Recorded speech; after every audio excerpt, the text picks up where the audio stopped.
half the half the finance world, or maybe three-quarters of the finance world was there. Yeah, no, it was a good event, and then we also announced an investment by IFC into the fourth fund, and so they had a gathering of their GPs. Right. We were invited as the newly anointed, GP that they've just Yeah. invested. Okay. Okay, people can hear what you're saying, huh? People are logged in. It's good. Yeah, It's public. We are live. We have live. It's in the public domain. They put out a nice press release, so I'm happy to share that news.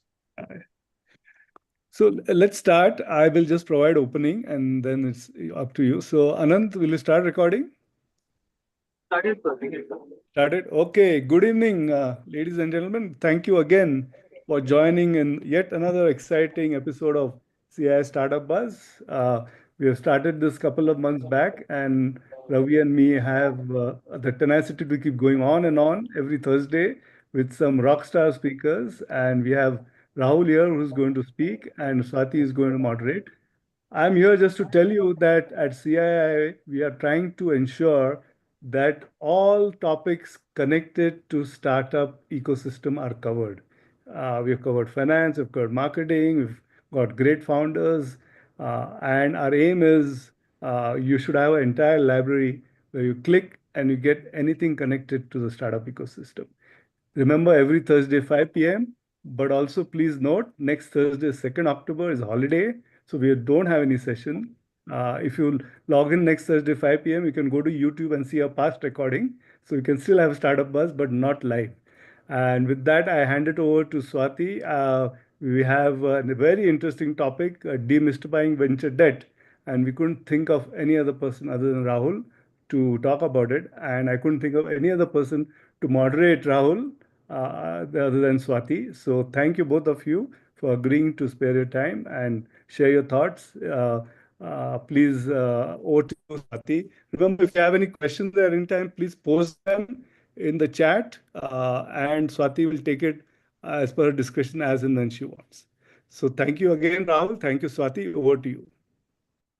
Thank you so much, Ninad, for that introduction, and welcome everyone to today's Startup Buzz session on demystifying venture debt. We have with us Rahul Khanna, managing partner of Trifecta Capital, one of India's first venture debt funds and possibly India's largest. Rahul, welcome to the CII session on startups. Thank you for joining us. Rahul, sorry. No, thank you for hosting this. Thank you.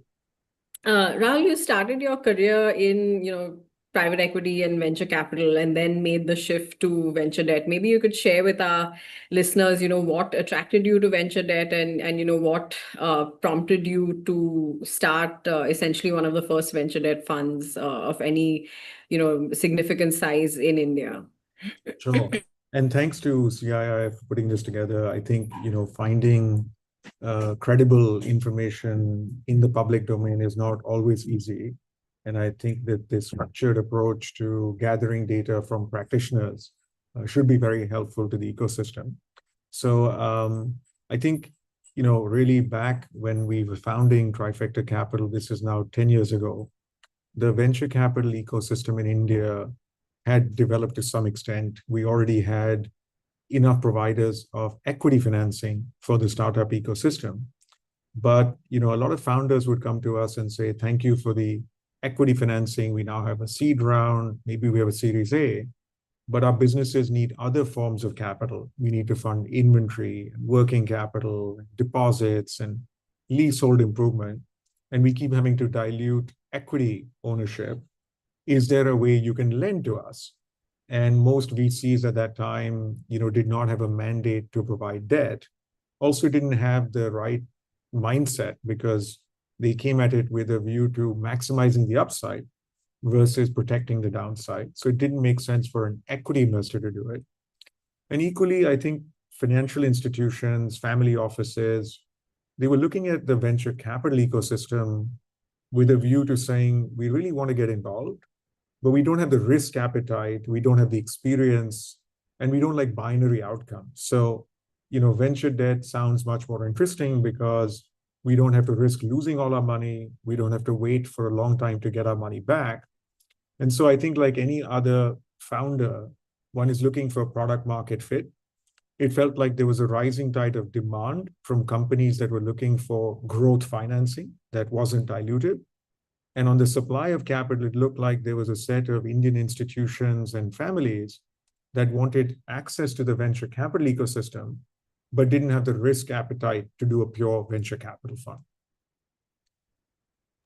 Thanks, Ralan. And, were there any challenges, in kind of educating or capacity building, founders and investors when you first started off? And maybe if you could share some of, some stories from the early days of, because it was a new, asset class in a sense. So on the investor side as well, but even on the founder side, I guess, as you mentioned, they were more comfortable with equity infusion rather than debt. So did you find it challenging to sort of convince them of this new asset class essentially?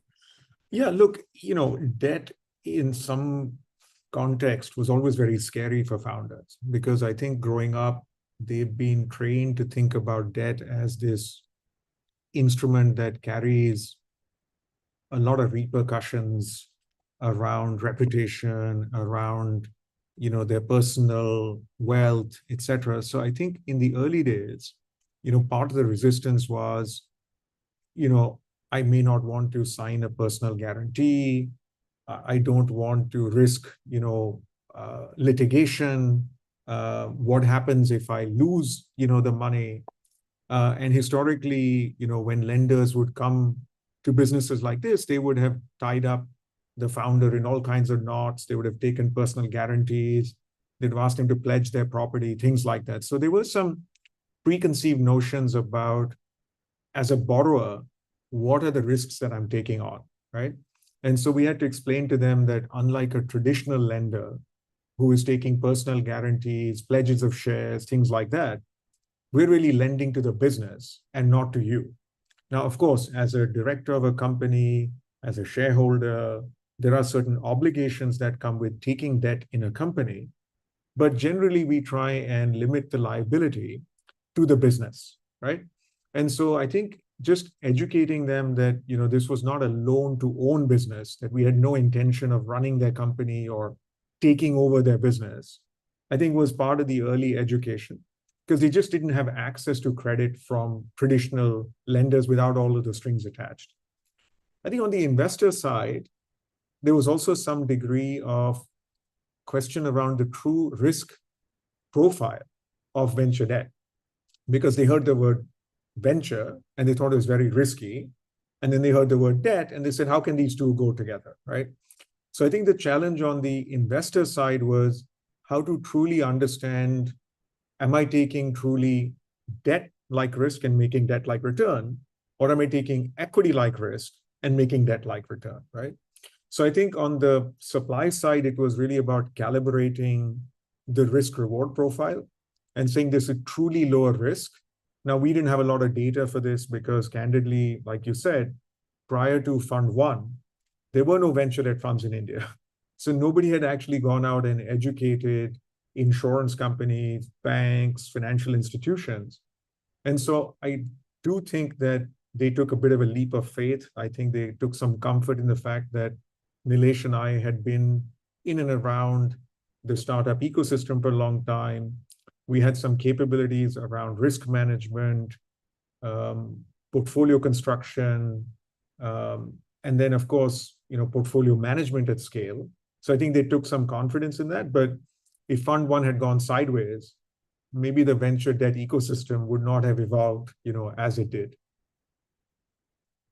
Thanks for being so candid, Rahul. And just to take something you mentioned a little bit further. So for those startup founders on the call who may not be very familiar with the concept of venture debt, you talked about some aspects and how it differs from traditional bank loans. But maybe if you could just elaborate a little bit on that. Sure. So historically, banks in India have lent against collateral that tends to be hard in nature. So they will initially look for a few signs. One is the business profitable? most startups are loss-making when they come to us.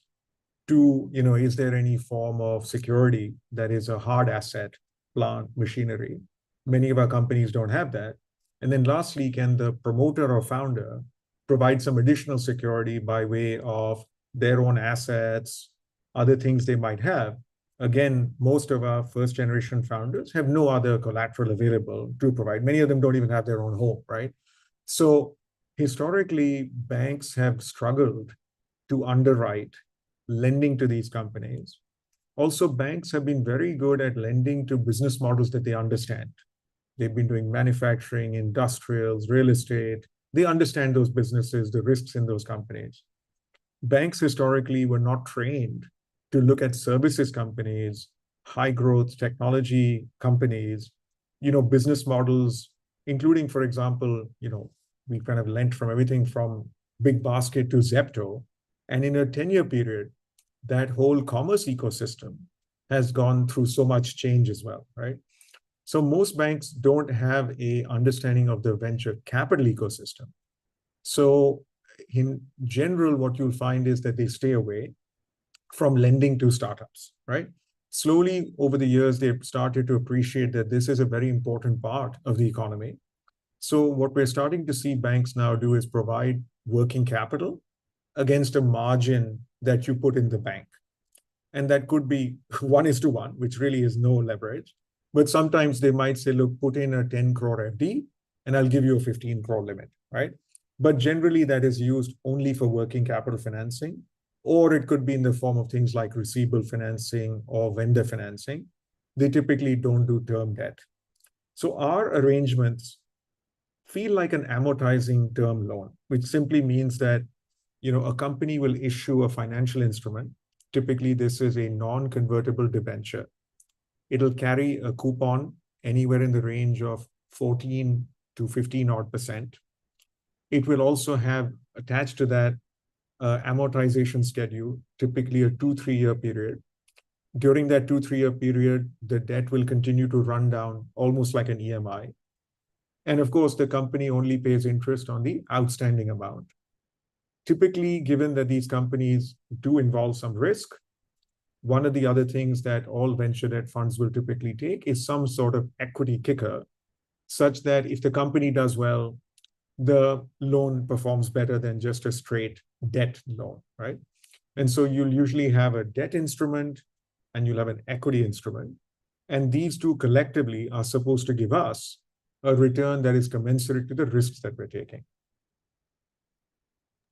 Thanks, Rahul. And at what stage do you think a startup should, start exploring venture debt as an option for funding? Yeah, I think that's a great question, Swati, because oftentimes companies, when they hear about venture debt, sometimes it might be their first port of call. And quite honestly, that's not a great time to take on venture debt. I think for us, historically, we find that once companies have gotten to at least gross margin positive, it can't be that you're losing money on every sale, right? Even at a gross margin. So typically by the time you get to contribution margin 1 or 2 positive, that you have a unit economic construct that knows that if you put in a rupee, you'll make 2, or you put in 2 and you'll make 5, that is typically when you should start to think about using debt to finance your growth.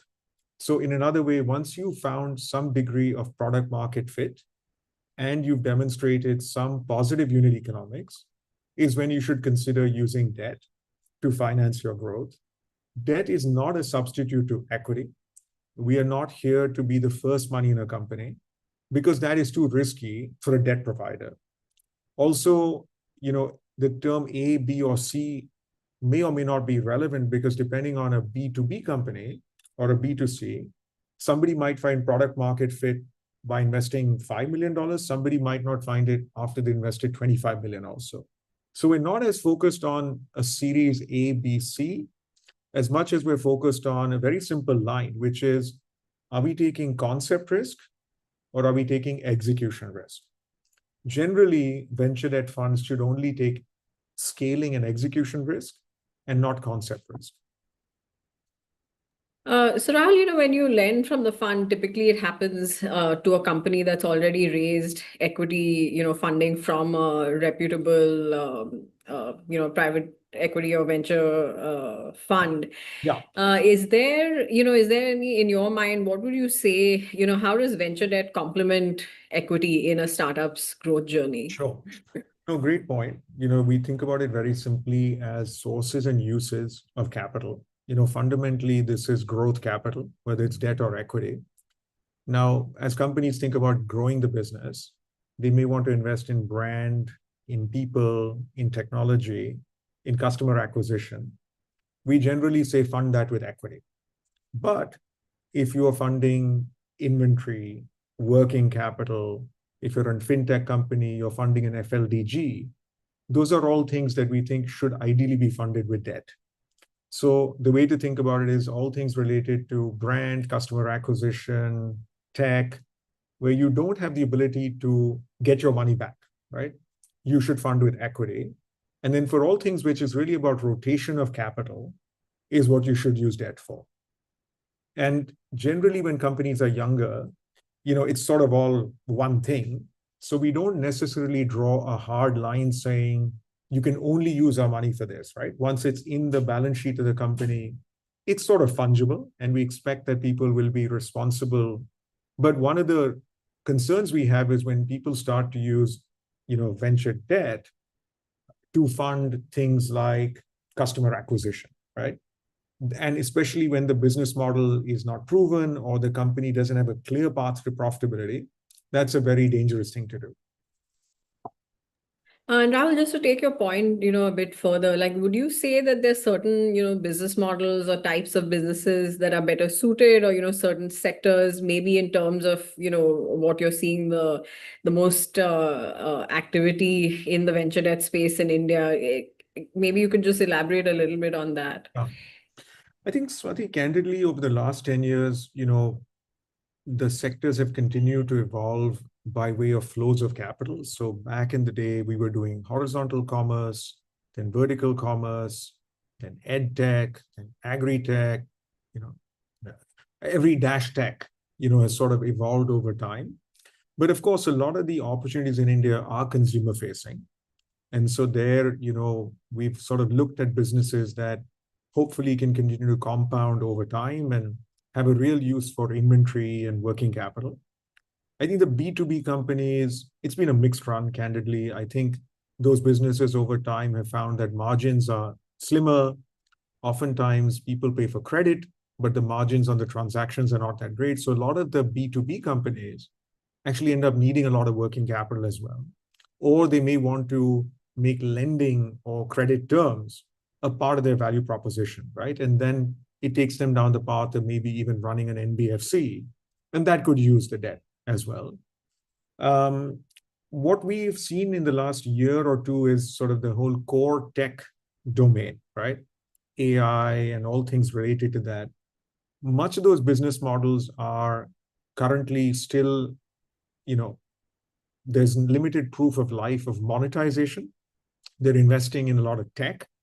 And until we start to see real revenues and predictability, it becomes very hard for us to lend to those companies. I will say one sector that over the last few years, we've allocated a fair amount of capital, broadly falls into the climate and or energy transition opportunity, including everything in the EV value chain. So from charging infrastructure to batteries, to two-wheeler EVs, three-wheeler EVs, logistics around, EV-only logistics, some recycling, some green hydrogen. So actually, we think that the broader energy transition space is quite compelling, and it can absorb a lot of capital because many of these businesses are asset-led. And they're still, evolving by way of predictability. So the banks are not as active as yet in those sectors.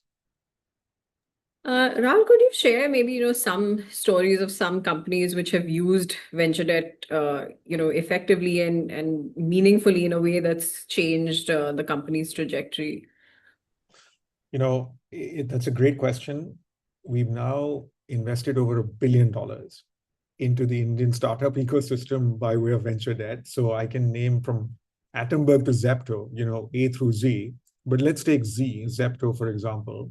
We got involved with Zepto 3 years ago. when, quite honestly, quick commerce was not as well understood or as well developed. And one of the things they said to us is, we need to fit out these dark stores.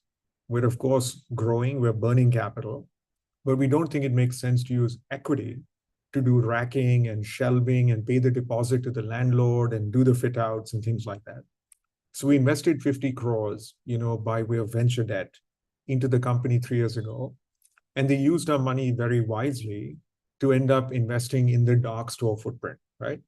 Now, of course, they've had a great run since then. They've obviously raised a lot of capital. But at that time, that 50 crores, was a very smart use of debt versus equity. Even though they had a lot of equity capital, very early on, they took a view that for those kinds of uses, we will use debt. Now, there are many other examples of companies where we've provided additionality by way of saying, once Trifecta is a lender to this business, we also help them build a credit track record. We also help them access credit from other sources, including over time, banks and NBFCs.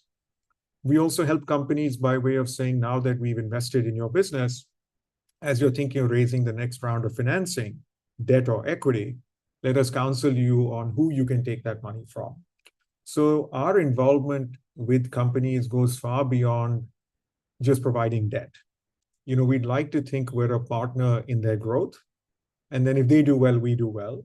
So in many companies, we would have done multiple rounds of lending to them. In many companies, we would have created linkages across our portfolio companies for them. And in some companies, we would have provided additional capital through our investors as well.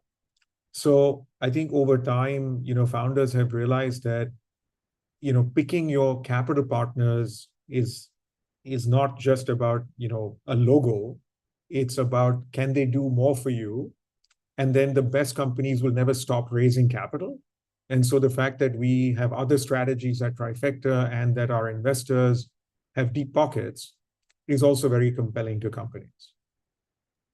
Yeah, and I think we've had this conversation before where Trifecta is really, kind of provides a holistic solution for its founders. I just wanted to get your perspective, on how India compares to the rest of the world as far as venture debt is concerned. Of course, it's still fairly nascent, I think maybe it's the last 10, 12 years that it's really, kind of picked up in any meaningful way. How do you really see us, kind of progressing over the next few years, and where do we stand vis-a-vis much more?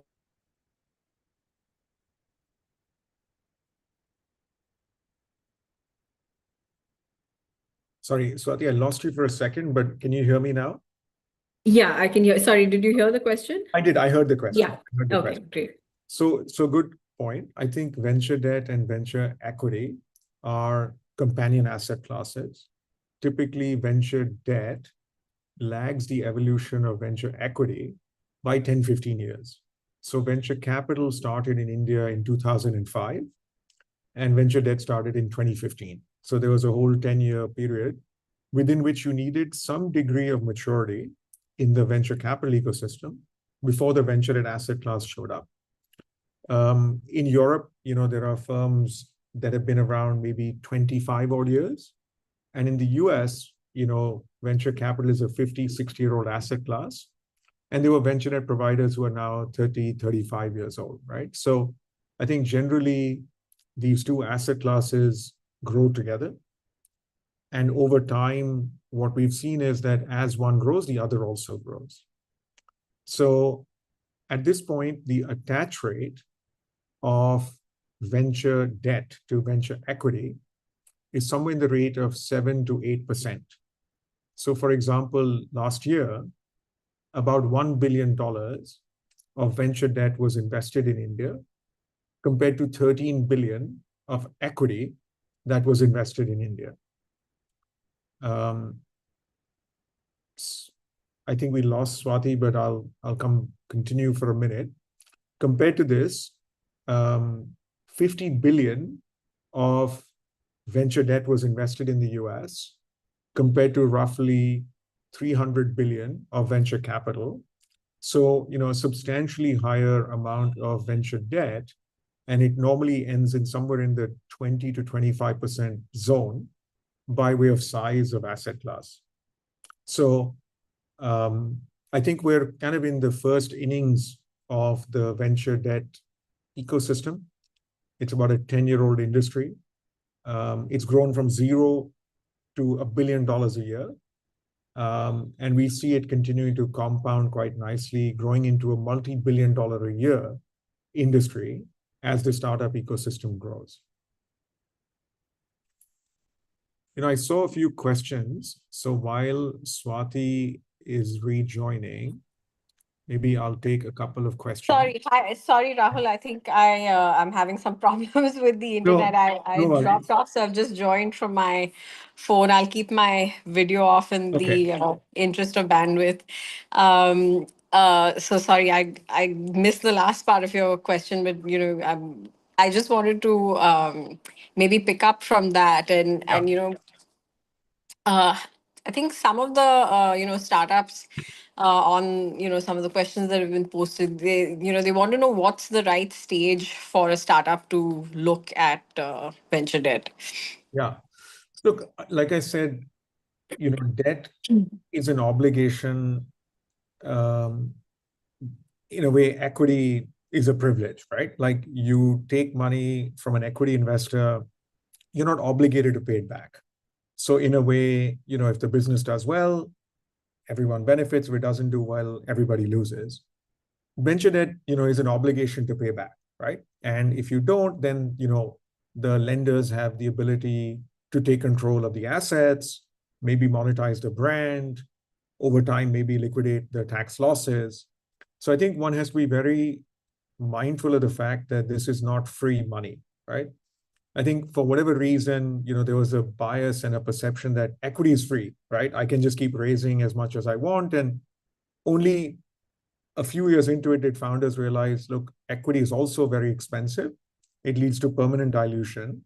So now that I'm wiser and I can think about my financing needs, that optimal balance of debt and equity at a point in time where I feel confident that I can pay the debt back. And that's really a judgment call that you as a founder will need to have, which is, while this is non-dilutive capital, it is cheaper in a way, it is something that you have to pay back. So I would only encourage founders to take that when they have a business model where they know that if they are not able to raise more money, they can still keep the business alive. If your business is just running on fumes and you haven't quite figured out maybe a path to profitability, and you're choosing to not be profitable because you're growing very quickly, then that's fine, right? Because that's a choice you're making. But if you haven't got your business model figured out and you don't know if you can get to profitability, then it becomes trickier and trickier. So I would take a small amount of debt to start with, continue to prove, to myself and, to the market that this is a scalable business, and then keep taking more venture debt, right? So we will start sometimes with 5-10 crores of debt, but in some companies, we may have grown to 200 plus crores of debt by way of investment through our relationship with them. So really, it's about having that confidence to say, I think I have a business model that's sustainable, and therefore I can now start to use some leverage by way of debt.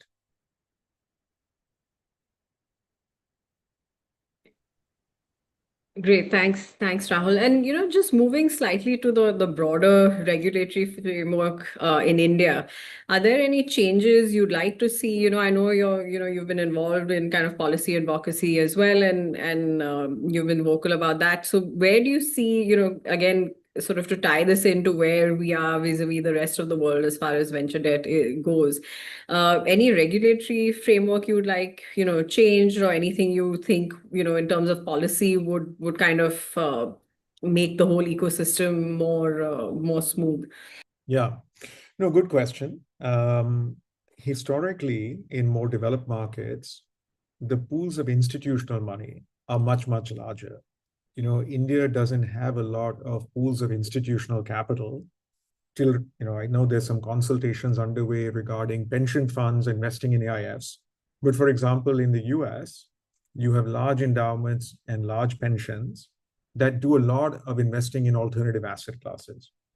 In India, we don't have a lot of endowments, and the pension funds are still not allowed to invest in the AIF ecosystem. So I think anything that can increase the supply of capital by way of large institutions. The other pooled capital that's available is in insurance companies. And even there, the regulator has allowed for a very small percentage of that capital to come into the alternatives market. Compared to that, insurance companies in other parts of the world have a far higher allocation to alts in general, right? So I think what we need to do is over time, as regulators get more comfortable with the AIF ecosystem, as managers demonstrate, consistency of returns, I think opening up these institutional pools of capital to allow them to invest in, certain managers of scale or certain areas where there is proven track record, I think would help the ecosystem more broadly. Besides that, I think, we have a fairly well-regulated ecosystem. I think SEBI's been fairly progressive. Of course, things could always get better, but I think over the last 10 years, we found that they've been fairly receptive to feedback. And I think we're now starting to even see some differentiation between a category 1, 2, 3 AIF, how they track the data, how they report the performance, because eventually those benchmarks need to be distinct. Just because a real estate fund is a Cat 2 AIF and a venture debt fund is a Cat 2 AIF doesn't mean that you can, compare those returns. So we're starting to see some, calibration even in the way how they look at track record. Great, thanks. And we have a few more questions coming in from our audience. So I'll just take a few of those. One is, do you see venture debt as a short-term solution or a long-term financing strategy for startups? Yeah, good question. I think it, of course, is not a permanent source of capital, right? Equity is permanent. It stays with your business. It becomes part of your cap table. Obviously, credit is done with a shorter lens. So typically, we will provide debt to a company with a 2 to 3 year horizon. But what we can do is over time, as they grow, keep providing them more and more debt. So I think initially, it's a short to medium term financing solution. It is typically not a bridge solution. So I think one of the myths, Swati, that people have is, I can't raise equity. Let me go raise some venture debt, right? That is not a good fit because we are not a lender of last resort, right? Generally, venture debt is not designed to be that last resort lender. It's not, doesn't suit our risk profile. We don't price like that. And we definitely don't take that same security as the last money in the company, right?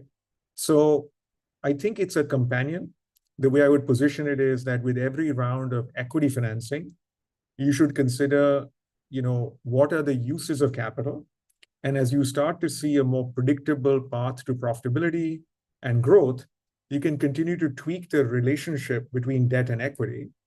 In many of our companies, it starts out with sort of 5 parts of equity to 1 part of debt. But then at scale, it could be 1:1. And in some companies, including in financial services companies, the debt could be a multiple of equity as well.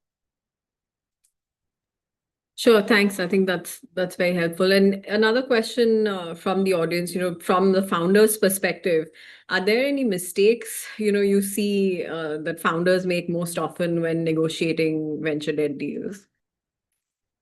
Look, not as much mistake, but I think like any negotiation, I think figure out what's worth fighting for and what's not, right? Because there is a market practice. There are some terms that are consistent across providers. And so I think it's important to, have a conversation with other founders to make sure that whatever you are debating and or seeking is in line with the market expectation, right? So for example, if we know that for young companies, coupons are sitting in that 14% range, if you show up and say, look, I only want to pay 12, it's not going to work, right? So I think understanding that there is a set of pricing that exists in the market. I would also say that this is still not a commodity business. So, we are definitely not the cheapest provider. So oftentimes founders will say, but I'm getting it cheaper. And my response is, please go ahead and take it, because this is not a commodity product, right? So I would encourage founders to figure out, like you do in equity, which are the battles worth fighting in a venture debt arrangement, figure out what's truly negotiable and what's not. And then, of course, talk to other founders about their experience with venture lenders, what that experience has been like, how much have they contributed to the growth of the company, and would they take more money from them? Yeah, and I think, to your point, it's also important to decide which partner you're going to go with, right? Which fund, because as you mentioned earlier, like Trifecta does, it does provide a holistic solution in many ways. There are now venture debt funds of, many shapes and sizes who may not be completely aligned with, your vision or, what you really need. So I think maybe that's another aspect for founders to really think about as well, not just about the negotiating part, but in the choice of the venture debt provider as well. I think, color of money really matters. And so part of, I think, what differentiates us is just the very high quality investors in Trifecta, right? And what you're really getting when you partner with Trifecta is not just our time and our money, but you're also getting the time and attention of our investors. And Swati, we've had the pleasure of working together for some time. Hopefully you have also seen that we can expose our investors to portfolio companies. Sometimes we have our companies actually reach out to our investors to diligence, other opportunities. So, in general, we think that you're only as good as the color of money. And so as a founder, if I'm looking at who do I want to take money from, I should also be careful about who's backing them and, what's their longevity and can they truly be here for the long term. Thanks, Rahul. And just moving on to the next question, since we're running out of time. How does venture debt work for Indian companies that want to expand globally? There's a question from someone who wants to expand in the EU, and maybe if you could provide some perspective on that. No, that's a good question. Typically, we are only allowed to lend in India. At least as an Indian AIF, we cannot lend abroad. Now, it just depends on where you're consuming cash. You may be, exporting to Europe, but your inventory and working capital needs are in India. So for that, you can borrow in India to finance your inventory and still export to Europe, right? But if you are looking for dollar or euro debt, then typically we are not in a position to do that on our balance sheet. Now, over the years, as our portfolio companies have gone global, we built relationships with venture debt providers and or financiers, particularly in the US. I think Europe, we haven't seen as much demand, but we have oftentimes referred our portfolio companies to sort of friendlies in the US on the West Coast, and they've gone ahead and provided them venture debt, right? I will say that typically those investors are uncomfortable lending if the bulk of the business is elsewhere.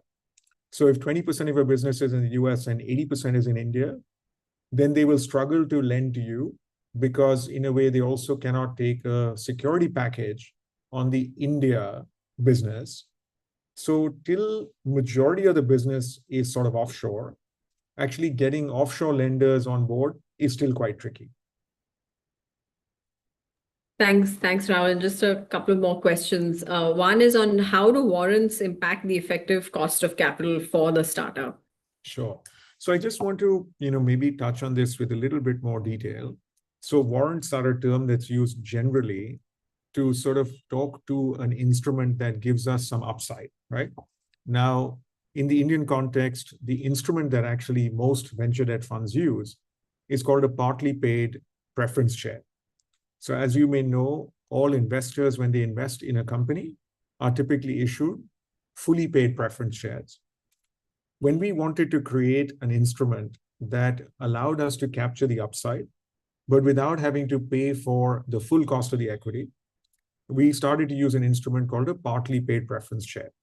So for example, if you're raising $25 million of capital, growth capital, you'll raise 20 million of that by way of fully paid preference shares.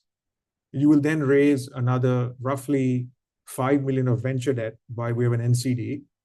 And usually we get about a 10% cover on our debt amount. So you'll also issue us $500,000 worth of partly paid preference shares.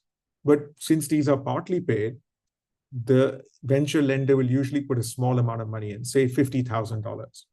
So effectively, for raising 25 million, you have done an equity dilution of $20 million and $500,000 instead of $25 million.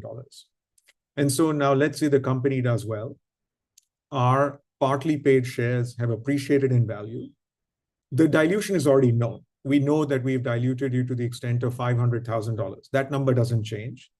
And so let's say there's another round of financing, and your incoming investor says, look, I love this company. I want to buy more shares. We might then turn around and say, why don't you buy those shares from us? And so in return, what we will do is we will pay down those shares and then do a secondary sale to the incoming investor and capture some upside, which is the difference between, say, a valuation at Series A and a valuation at Series B.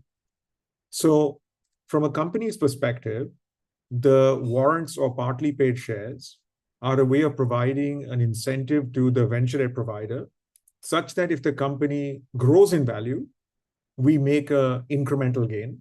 Now, let's say that the company doesn't increase in value, or in fact, the value erodes, then our warrants or partly paid shares don't appreciate. So that's just how the warrant structure works. Thanks. And, just one more question from the participants on, what is the mindset shift that you think is needed for founders, who are only thinking in terms of equity and to now think of, venture debt as an option?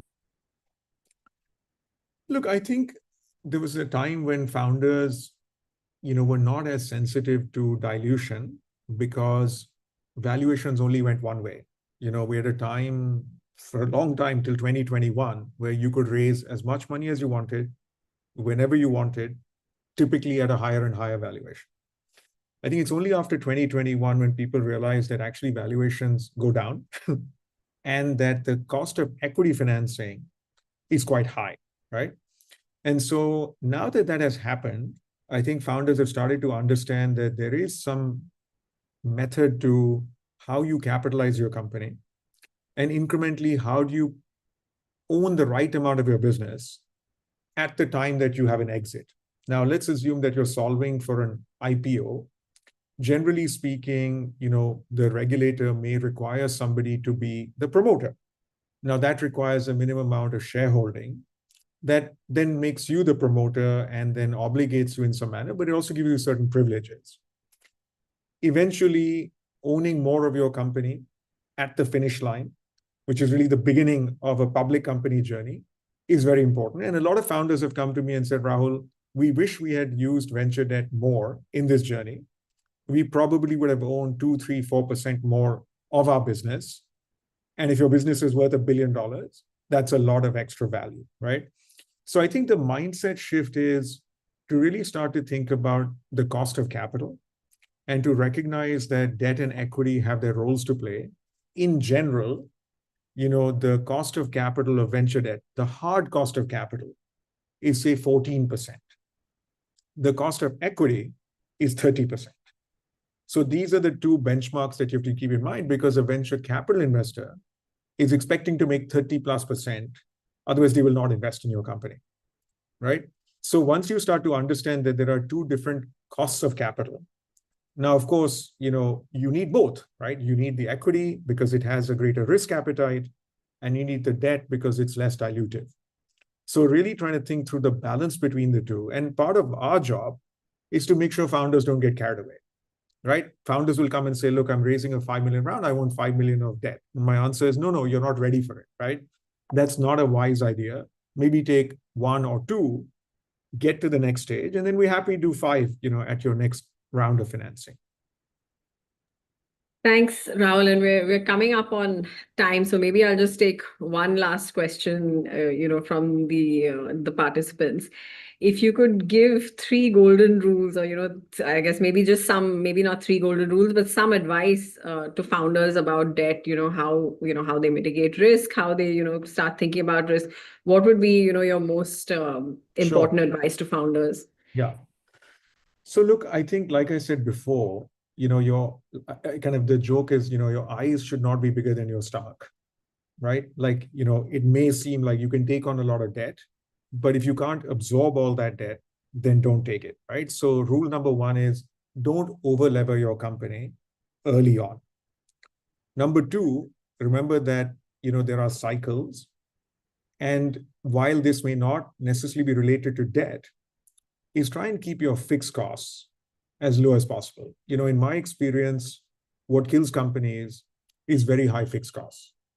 And including, servicing debt is a fixed cost, right? So if you can mitigate the cycles by making sure that your fixed costs are low and are manageable even through tough times, that's kind of the second most important lesson. I think the third one, quite honestly, is, over time, make sure that your investors are doing more for you than just providing capital, right? And I think if you don't ask, you will not get. But a lot of our founders come to us and ask for lots of solutions, right? They want more capital, they want connections, they want networks, and they're always looking at how to extract value from these relationships. So as a founder, don't feel shy to ask for help. And if you don't know, then just say, I don't know, right? I think one of the challenges, founders feel that they're expected to have all the answers. And, my message to you founders is, look, it's okay to say, I don't know, right? In fact, it's better to say that than to try and fudge it and then run into a problem, right? So don't feel shy of saying, I need help, I don't know, because that's what we're here for also. Thanks, Rahul. And maybe just one last question before we close. You've been in the venture debt space now for over a decade. If you were to start Trifecta Capital today, is there anything you would change, knowing what you know now? It's a good question. I will say that, India tends to really reward staying power. I think when we started, it was about raising one fund, then it became about raising a second fund, then it became about adding capabilities, then it became adding a new strategy.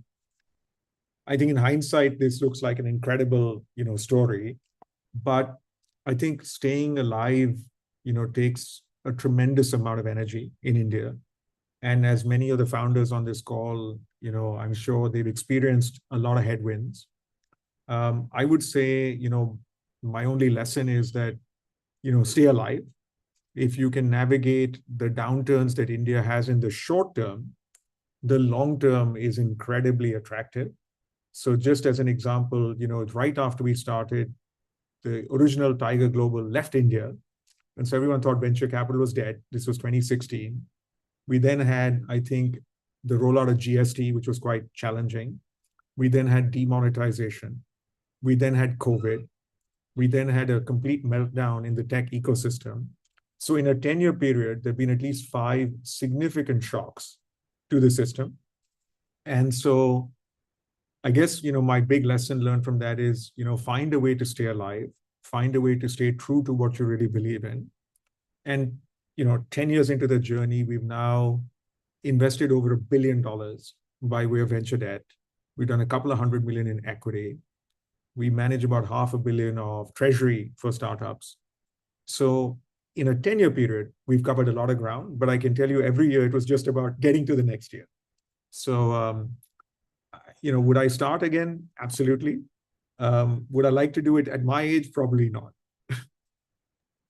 Thank you so much, Rahul. You've been just really candid, about sharing your experience. And I think even in terms of the advice for founders, I'm sure they found it extremely useful and insightful.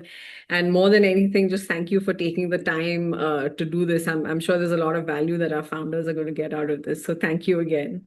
No, it's a pleasure. And look, I'm available on email. It's just rahul@trifectacapital.in. You know, generally speaking, I will respond to most messages, but, what I will say is, we're not able to respond to all of them saying, I need venture debt. And so, part of what this conversation was to hopefully help you understand when to reach out to us. But we're always available for, feedback. And if I'm not able to provide it, then somebody on our team will. Great. Thank you. Thank you, Rahul, for joining us. Great. My pleasure. Thanks for doing this. Thank you. Thank you, everyone. Bye-bye. All right. Bye-bye.